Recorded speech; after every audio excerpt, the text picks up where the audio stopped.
नमस्कार, स्वागत है आप सभी का। इंडिया न्यूज देख रहे हैं आप। मैं हूं आपके साथ पराग गुप्ता। शुरुआत करेंगे बुलेटिन की बड़ी खबर के साथ। अयोध्या काशी वाले मायावती के ट्वीट पर केशव प्रसाद मौर्य बोले हैं।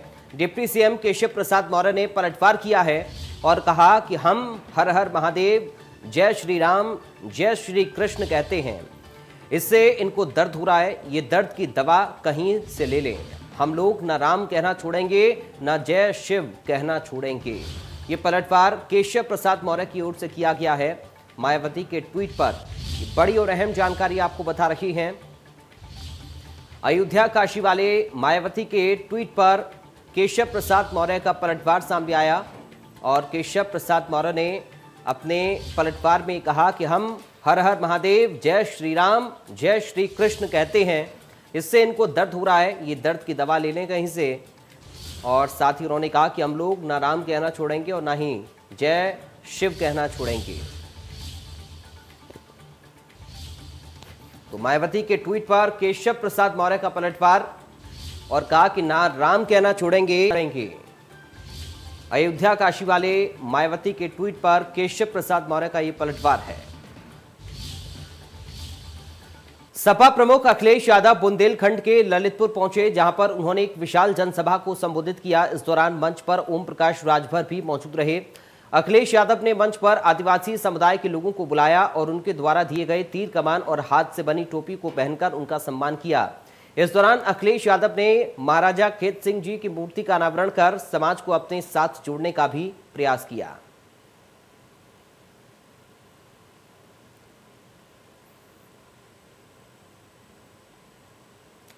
तो ललितपुर की ये तस्वीर आप देख रहे हैं, जहां पर अखिलेश यादव पहुंचे और उन्होंने जनसभा को संबोधित किया। आदिवासी समुदाय का सम्मान हुआ अखिलेश यादव के मंच पर और उन्होंने कहा कि बुंदेलखंड में अखिलेश का, ये देखिए, बुंदेलखंड की धरती पर पहुंचकर ललितपुर में अखिलेश यादव ने जनसभा को संबोधित करते हुए कई सारी बातों का जिक्र किया। अखिलेश यादव ने जनसभा को संबोधित किया है ललितपुर पहुंचकर और उनके मंच पर ओपी राजभर भी मौजूद रहे। आदिवासी समुदाय को मंच पर अखिलेश ने किया। हाथ से बनी टोपी को पहनाकर आदिवासी समुदाय का सम्मान अखिलेश यादव की ओर से किया गया।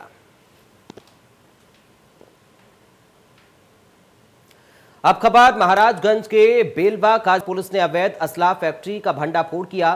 पुलिस ने मौके से अवैध असला बनाने के सामान, मशीनरी समेत भारी मात्रा में अवैध असला बरामद किया। छापेमारी के दौरान फैक्ट्री चलाने वाले 2 अंतर जनपदीय असला। पुलिस अधीक्षक ने बताया कि काफी दिनों से अवैध असलहे की तस्करी की सूचना मिल रही थी, जिस पर कार्रवाई की गई है।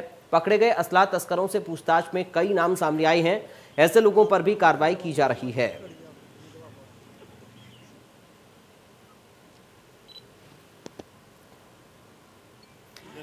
जौनपुर में रुई के गोदाम में भीषण आग लग गई। आग लगने से लाखों रुपए का नुकसान हो गया। तो वहीं स्थानीय लोगों और फायर ब्रिगेड की मदद से आग पर काबू पाया गया।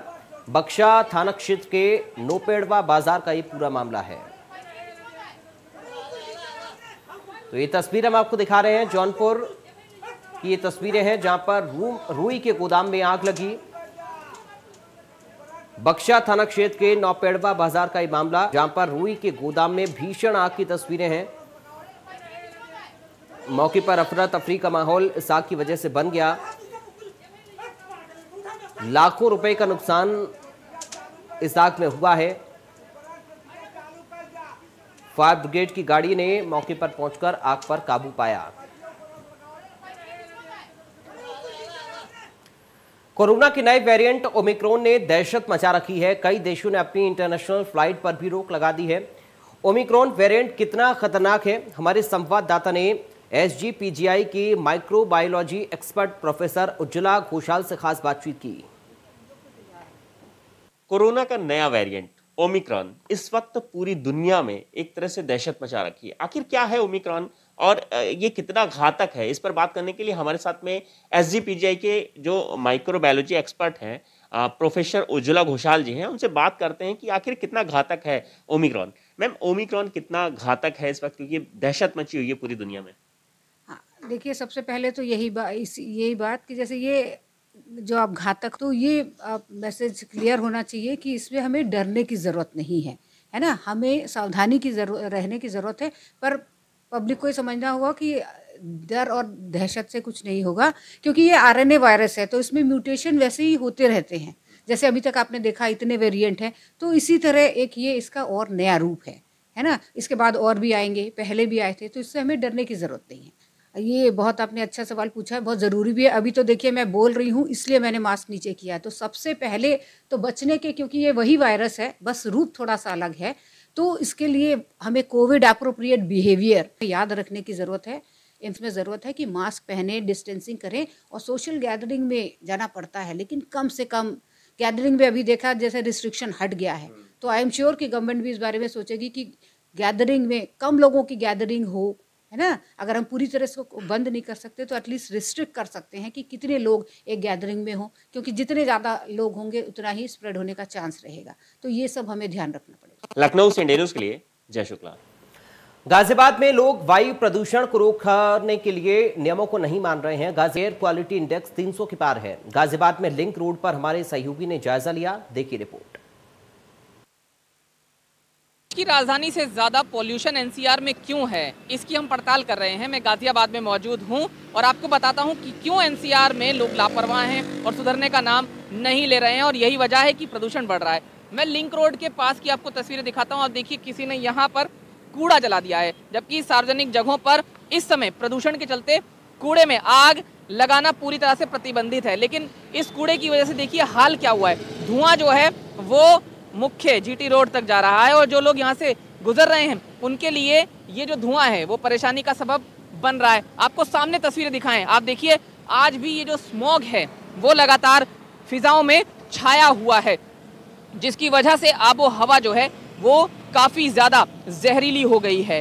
गाजियाबाद के एयर क्वालिटी इंडेक्स की बात कर लेते हैं, जो आज ओवरऑल जब हम आपको ये तस्वीरें दिखा रहे हैं उस समय 344 है। वसुंधरा में ये 344 है और इंदिरापुरम में 340 है। हालांकि लोनी में ये 400 के पार है, और लापरवाही की वजह से ये जो तस्वीर है वो बदलने का नाम नहीं ले रही है। ऐसे में परेशानी किनको है? जो लोग रोड से इस तरह से गुजर रहे हैं, इस धुएं के आसपास से भी गुजर रहे हैं, और सुबह के समय अपने गंतव्यों तक जो लोग जाते हैं उनको इस स्मॉग की वजह से गले में खराश और आंखों में परेशानी। आपको दिखाऊं तस्वीरें तो आप देखिए रोड पर अभी भी आपको जो वाहन चालक हैं, खासकर 2 पहिया वाहन चालक, उनकी आंखों में जब जलन होती है तो उन्हें इस कम विजिबिलिटी की वजह से अपनी वाहन की लाइट का इस्तेमाल करना पड़ता है।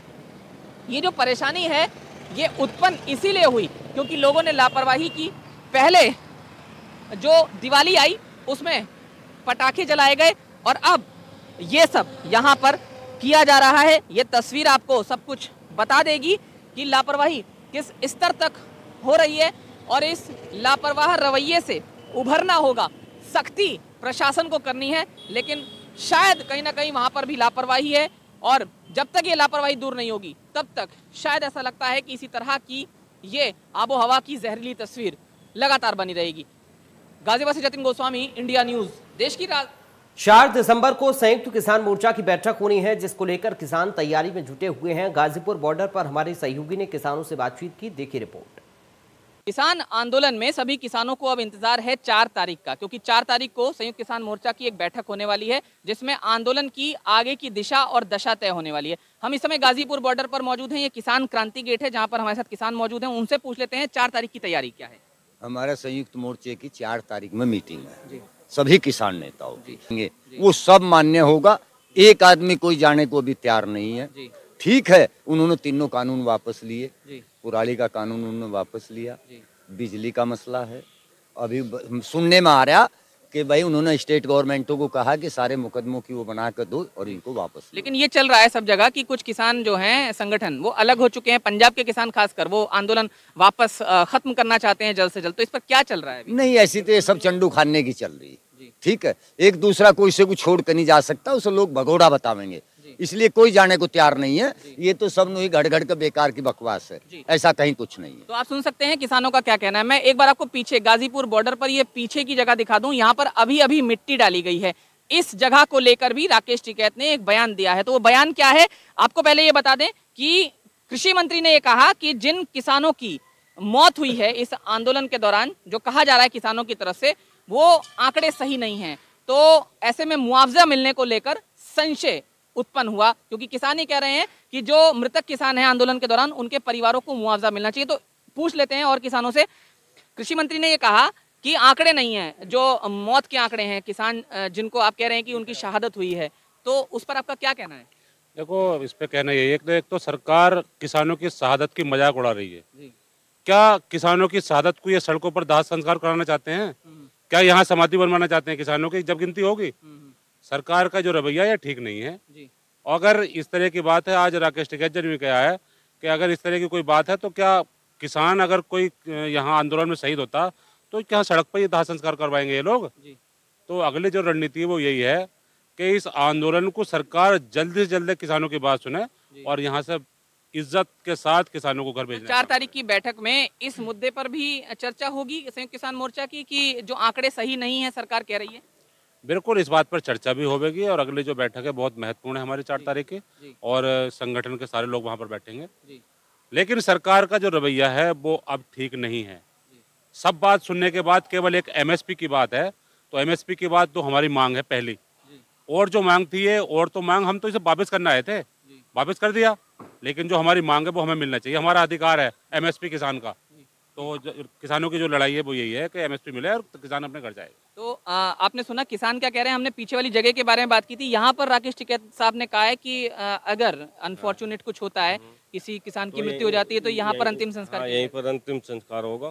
ठीक है, और फुल तैयारी है, कपड़े वपड़े लेकर सब किसान, इतने नहीं क्लियर होगा एमएसपी हमारा, इतना कोई जाने वाला नहीं, सब कपड़े लेकर आजकल में सब यहीं आ लेंगे। अब जब न गिनती करके जो भी हमारा किसान भाई होगा उसका यहीं पर अंतिम संस्कार यहीं पर करेंगे। जी, तो एक बार आपको ये जगह दिखा दें।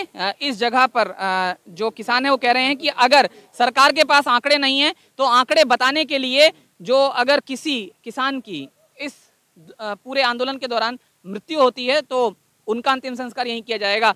आप तो हम देख रहे हैं कि पहले दिन से यहाँ पर हैं, क्या चल रहा है इस समय? 4 तारीख तो बहुत अहम है, क्या आंदोलन खत्म होने की तरफ जाएगा? नहीं, इतने एमएसपी नहीं गारंटी में पक्की होती, इतना आंदोलन कहाँ चले जाएगा? इसे किसान ना कहाँ मिल जाएगी फिर एमएसपी? नहीं तो बताओ जी। आज तो नया नारा भी कुछ दिया है आप लोगों ने। नहीं, नया तो और कुछ ऐसा कुछ खास होया नहीं जी। लेकिन जी 1 साल बाद भी बैठने के बाद भी एमएसपी नहीं मिलेगी तो फिर कब मिलेगी जी?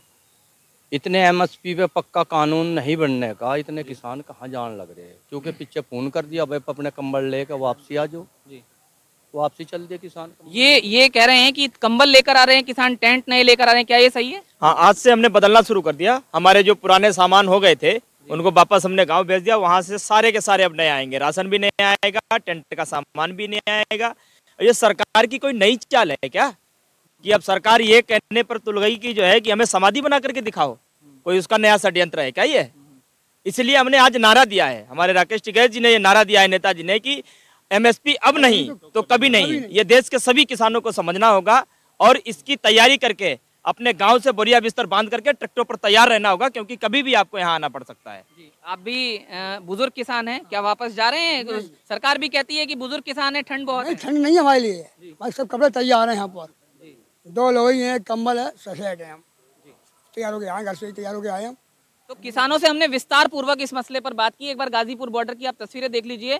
यहाँ पर राकेश टिकैत भी कई बार जब हम बात करते हैं तो कह चुके हैं कि किसान भी यही हैं और वो ट्रैक्टर भी यही है। और क्योंकि जनवरी का महीना दिसंबर के महीने के बाद आएगा तो 26 जनवरी सबको याद है, ऐसे में जाहिर है कि जो सुरक्षा एजेंसियां हैं वो पूरी तरह से अलर्ट पर जरूर हैं, लेकिन किसान खुद ये चाहते हैं कि जल्द से जल्द ये मसला जो है हल हो जाए। एमएसपी पर गारंटी के रूप में कानून चाहते हैं, इसके अलावा मुआवजा जो मृतक किसान हैं उनके परिवारों को दिया जाए। तो ये तमाम मांगे हैं जो पॉइंटर्स के रूप में यहाँ शामिल हो चुकी हैं। 4 तारीख की संयुक्त किसान मोर्चा की बैठक में इन्हीं पॉइंटर्स पर जो हमने बात की चर्चा होगी किसानों के बीच, और फिर किसान इस बात को कह रहे हैं कि जल्द से जल्द सरकार उनसे बात करे ताकि ये सभी पॉइंटर्स जो हैं सरकार के सामने रखे जा सकें, जिससे जो मसला है वो पूरी तरह से हल हो पाए और जो रास्ते हैं वो खुल पाए।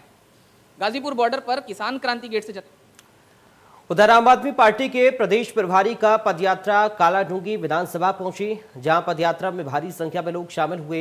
इस दौरान आपके प्रदेश प्रभारी दिनेश मोहनिया पदयात्रा में शिरकत करते हुए नजर आए।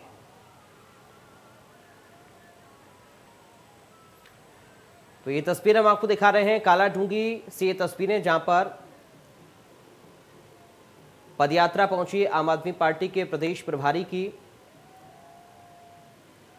पदयात्रा में लोगों का जन सैलाब उमड़ता हुआ नजर आया। तस्वीरें आप देख सकते हैं, माला पहनाकर स्वागत प्रदेश प्रभारी का किया गया और बड़ी संख्या में आम आदमी पार्टी के कार्यकर्ता इस पदयात्रा में नजर आए।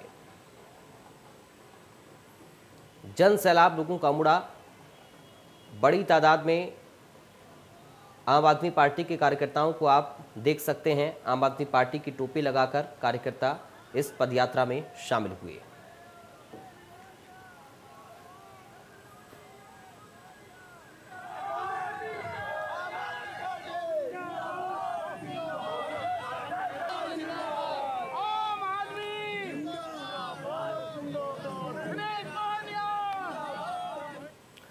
दिल्ली सरकार के कैबिनेट मंत्री इमरान हुसैन का जस कार्यक्रम हुआ।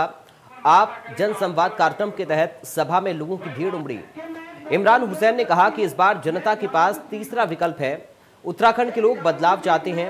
पिछले 21 साल में कांग्रेस और बीजेपी ने सिर्फ अपना विकास किया और जनता को परेशान किया। उन्होंने कहा कि आप सरकार को दिल्ली से उत्तराखंड ले आओ, फिर इलाज, पढ़ाई और नौकरी के लिए पहाड़ के लोगों को दिल्ली नहीं जाना पड़ेगा।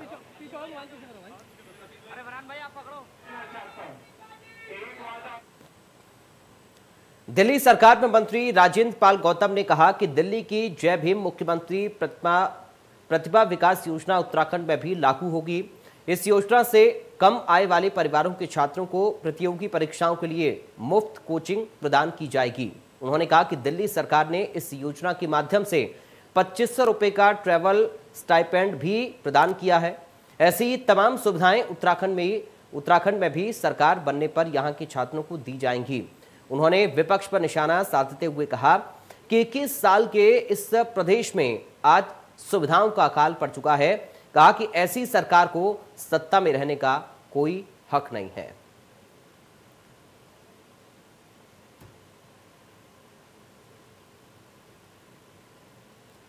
तो फिलहाल इन तमाम खबरों के साथ इस बुलेटिन से मुझे दीजिए इजाजत। आप देखते रहिए इंडिया न्यूज।